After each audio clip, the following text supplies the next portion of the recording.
Welcome back to Pharmacy Tech Mastery. In this lesson, we'll master reconstitution, the process of turning a dry powdered drug into a liquid solution. This skill is essential for preparing antibiotics, injectables, and certain specialty meds. Many medications are stored as powders to keep them stable. Before dispensing, we add a specific amount of liquid, called the diluent, to bring it to the correct concentration.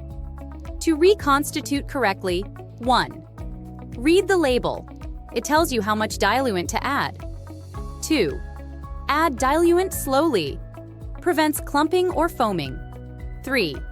Mix thoroughly for even drug distribution.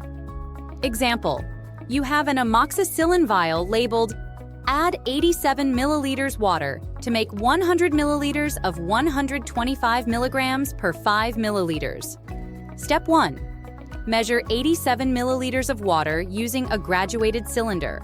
Step 2. Add half the water, shake well, then add the rest. Step 3. Shake again until smooth. Now each 5 milliliters contains 125 milligrams of drug.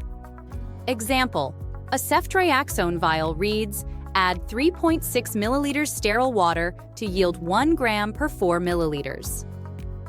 That means after adding 3.6 milliliters, the total volume will be 4 milliliters, giving you 250 milligrams per milliliter. Always use the specified diluent, sterile water, bacteriostatic water, saline, etc. Mix gently to avoid damaging the drug.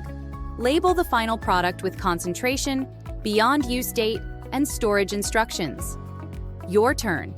A vial says, add 10 milliliters diluent to make 500 milligrams per 5 milliliters.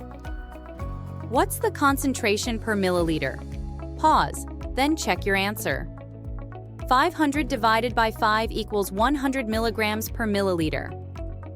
In the real world, you'll reconstitute antibiotics for kids, hormone injections, and vaccines. Accuracy ensures the right dose and patient safety.